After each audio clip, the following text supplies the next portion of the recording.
Hello everyone, this is Shalini and you are watching math is fun with Shalini. तो सबसे पहले तो सॉरी, क्योंकि बहुत लॉन्ग टाइम के बाद मैं कोई वीडियो अपलोड कर रही हूँ। उसका रीज़न था कि मेरी कुछ तबीयत ठीक नहीं थी, कुछ और पर्सनल रीज़न भी थे, और एक जो सबसे बड़ा रीज़न था वो ये था कि मैं आईएमओ के कुछ इंपॉर्टेंट वीडियोस पर काम कर रही थी। मैं हर साल अपलोड करती हूँ आईएमओ के इंपॉर्टेंट क्वेश्चंस के वीडियोस जो कि आपके काम आते हैं ड्यूरिंग द एग्जाम्स, और आप सभी एज अ व्यूअर्स उन वीडियोस को बहुत प्यार देते हैं। जो वीडियो है उसमें हम बात करेंगे कंपेयरिंग क्वांटिटीज, क्योंकि ये कंसीडर होता है one of the most difficult topic of the maths. मैं कई बार बच्चों को कहते सुना है कि जो कंपेयरिंग क्वांटिटीज का टॉपिक है वो उनको बहुत ज्यादा डिफिकल्ट लगता है, उनको समझने में प्रॉब्लम होती है। तो आज हम इसकी हर एक डिटेल में बात करेंगे, एंड आई एम श्योर कि आफ्टर दिस वीडियो आपको कोई भी कंफ्यूजन नहीं रह जाएगा। तो जल्दी से वीडियो को स्टार्ट करते हैं, बट उससे पहले अगर चैनल पर नए हैं तो चैनल को सब्सक्राइब करके बेल आइकन को हिट कर दीजिए, बिकॉज ये एब्सोल्युटली फ्री है। So let's start. तो सबसे पहले बात करते हैं इंट्रोडक्शन की। तो कंपेयरिंग जो क्वांटिटीज है वो हम दिन भर में 50 बार करते हैं। आपके पेरेंट्स कभी कंपेयर करते हैं प्राइस का, बताते होंगे आपको कि पहले के जमाने में ये चीज इतनी सस्ती हुआ करती थी, आज के जमाने में इतनी महंगी है। कभी आप भी कंपेयर करते हैं अपने मार्क्स अपने फ्रेंड्स के साथ, है ना। और भी काफी सारी चीजें हैं जो हम कंपेयर करते हैं। तो एक छोटे से एग्जाम्पल से हम ये कंपेरिजन ऑफ क्वांटिटीज समझेंगे।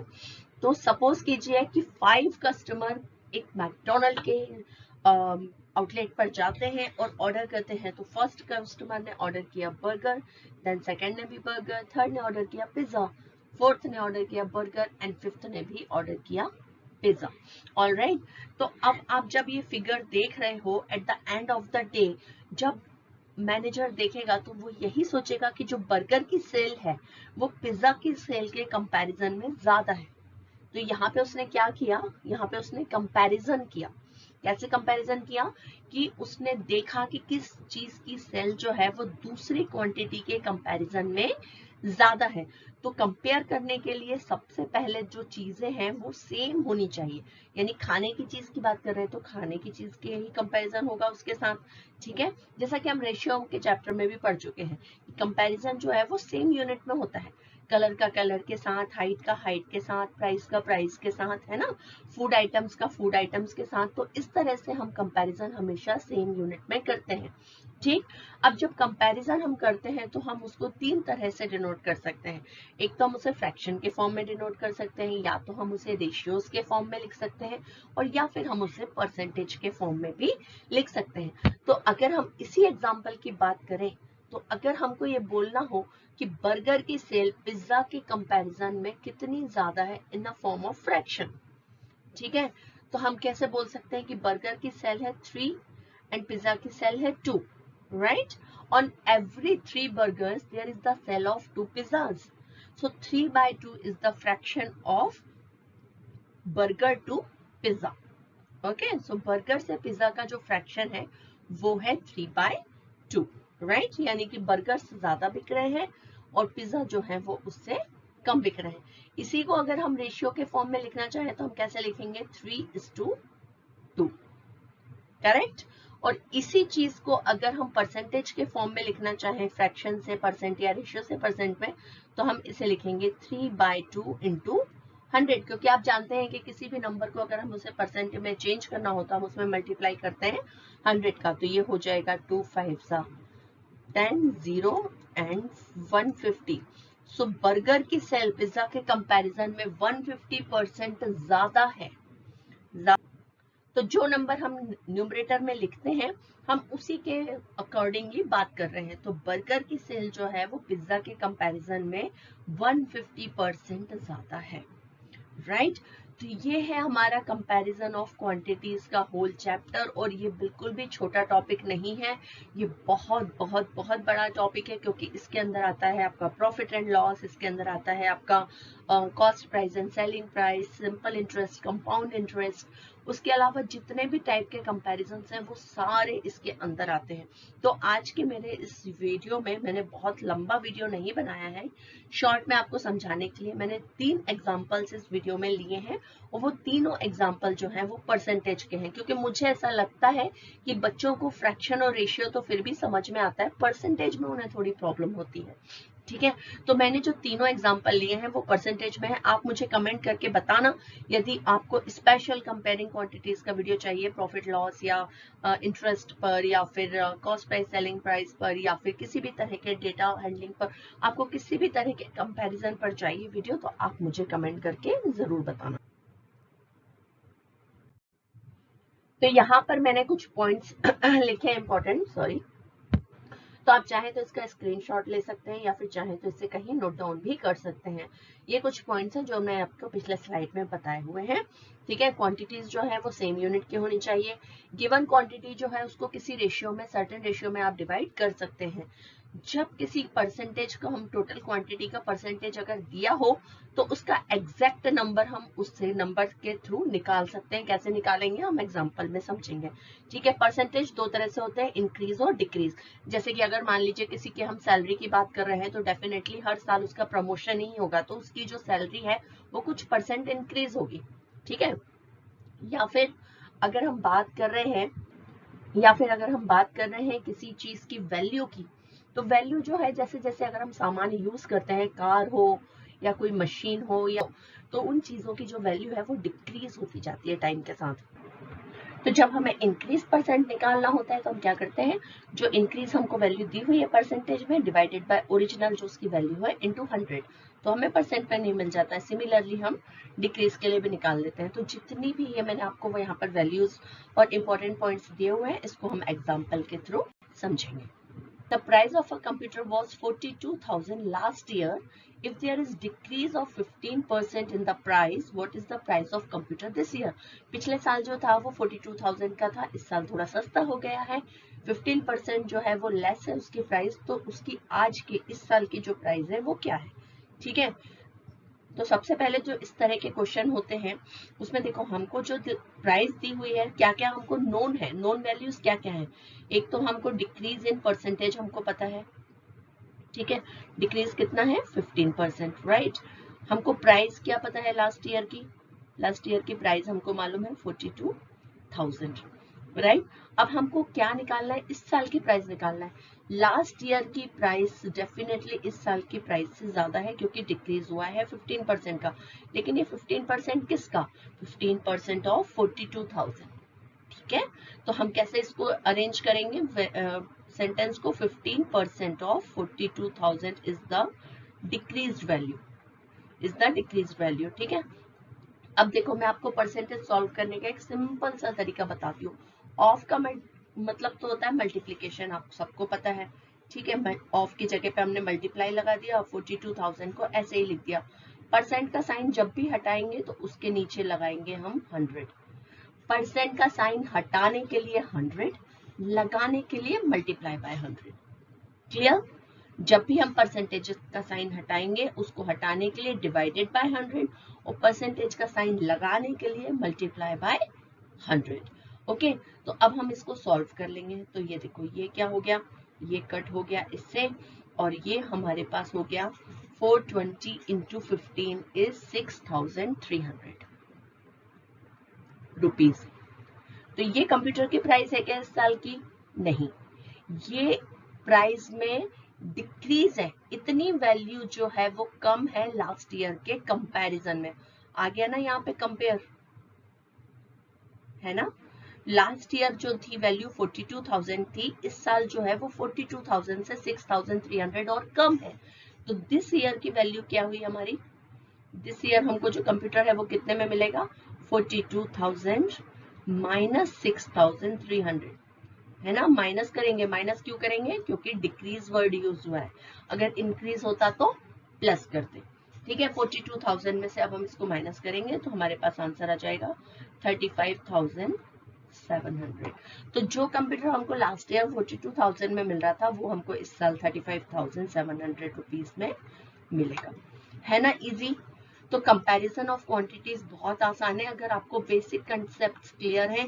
Increase, decrease, fractions, ratios, percentage, अगर आपको ये सारी चीजें क्लियर है, और अगर क्लियर नहीं है तो इन सब पर मेरा इंडिविजुअल वीडियोस है, रेशियोज पर है, फ्रैक्शंस पर है, परसेंटेज पर है। आप जाकर मेरे चैनल पर देख सकते हैं, मैं डिस्क्रिप्शन में उसका लिंक आपको दे दूंगी।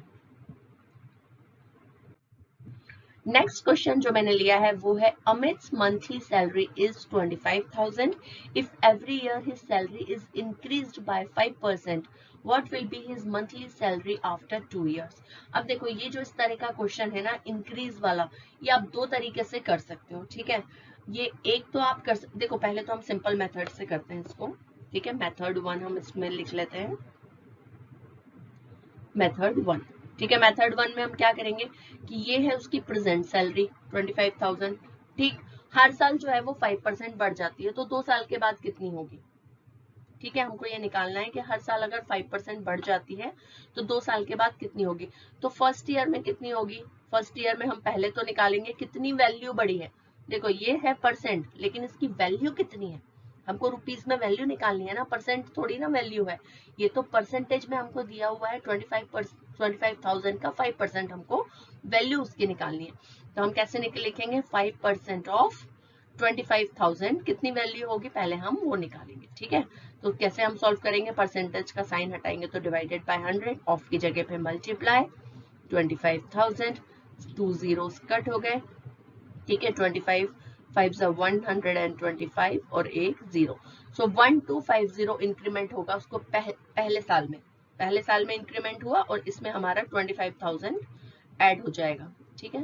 तो ये कितना हो गया देखो 05262, 26,250 रुपीज हो गया उसकी पहले साल के एंड में सैलरी, ठीक है। एक साल बाद उसकी सैलरी कितनी हो गई बढ़ के 26,250।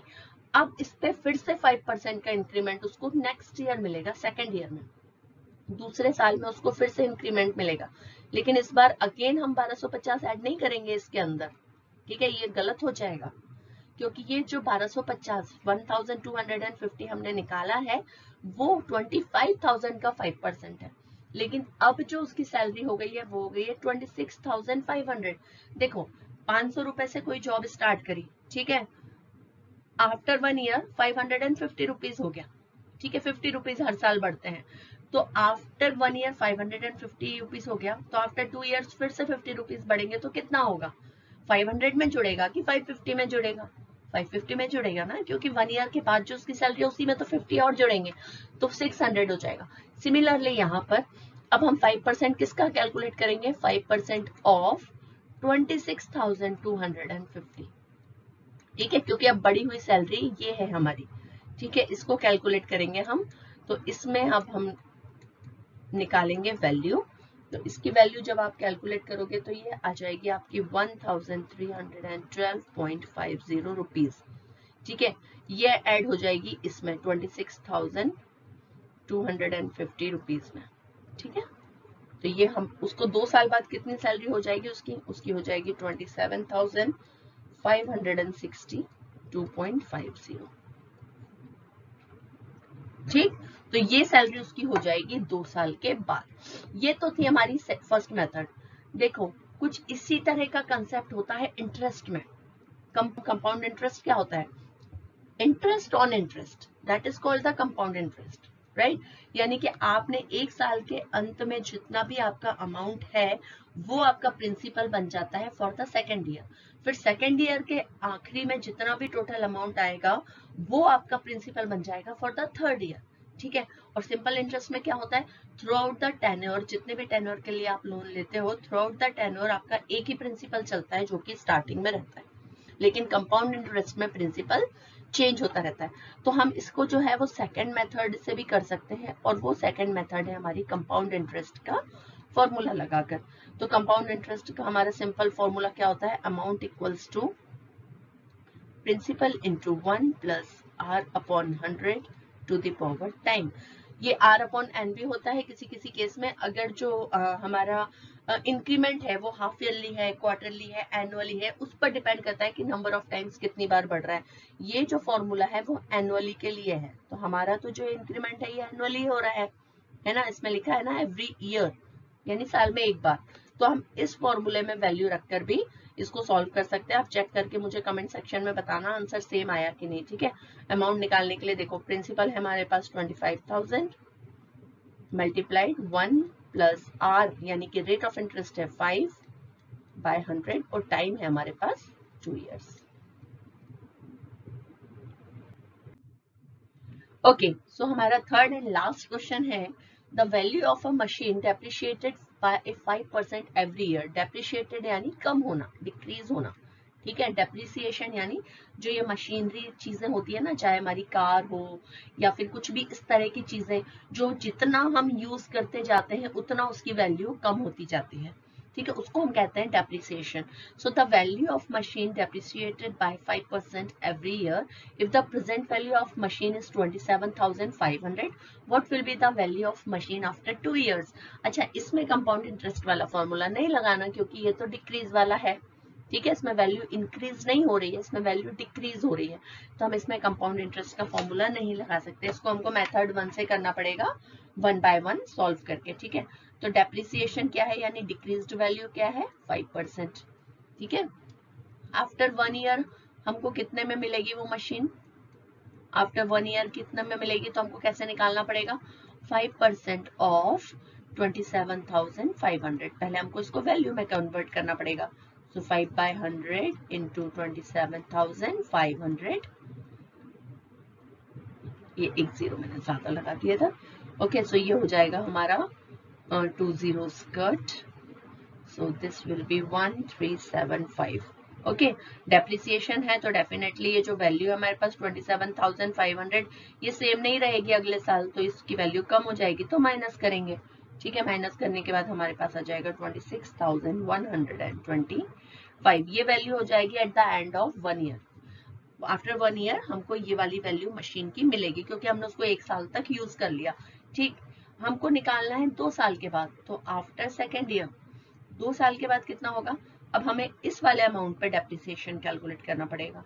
5% ऑफ 26,125, सो 5 by 100 into 26,125, ठीक है।